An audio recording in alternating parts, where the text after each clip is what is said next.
Sa famille a essayé de la tuer parce qu'elle était tombée enceinte 3 mois plus tôt. Bolu avait toujours été la fille parfaite dans leur petit village. Les autres mères la prenaient en exemple pour gronder leurs enfants. « Pourquoi tu ne peux pas être comme Bolu ? Regarde comme elle aide sa mère, regarde comme elle respecte les anciens. » Son père était le diacre principal de l'église du village. Sa mère dirigeait le groupe de prière des femmes.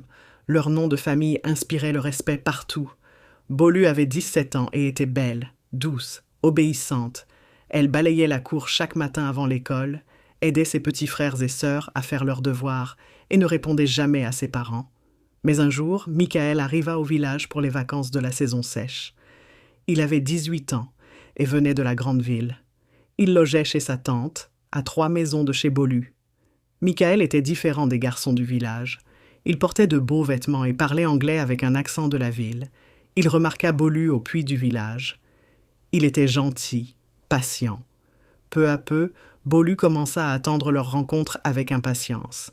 Ils devinrent amis. Ils se voyaient en secret, sous le grand manguier derrière l'église.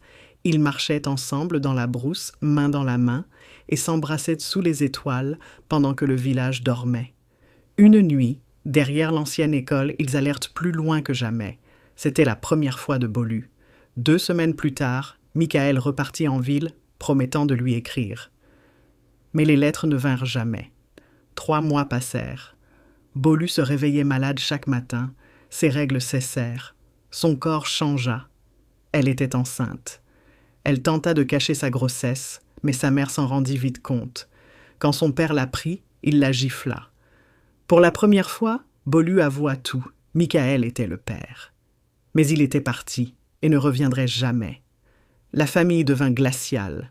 Son frère l'ignora, sa grand-mère refusa de lui adresser la parole, et ses parents décidèrent que la grossesse devait être interrompue. Ils la menacèrent, la supplièrent, puis la enfermèrent dans sa chambre. Mais Bolu refusa. Elle ne tuerait pas son bébé.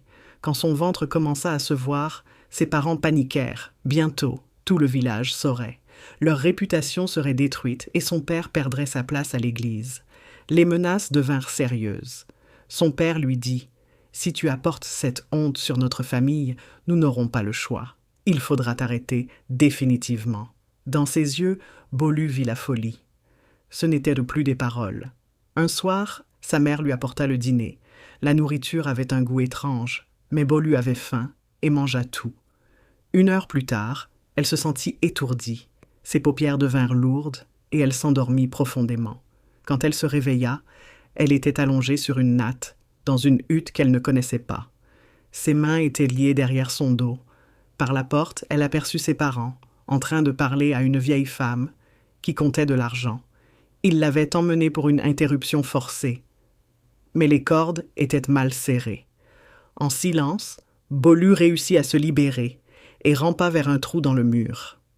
De l'autre côté, la brousse. Elle courut pieds nus, les épines lui déchirant la peau, la peur la poussant toujours plus loin. Au coucher du soleil, elle atteignit la route principale. Un camion de transport d'Ignam s'arrêta. Le chauffeur, sans poser de questions, accepta de la déposer au marché de la ville voisine. Quand ses parents découvrirent sa fuite, Bolu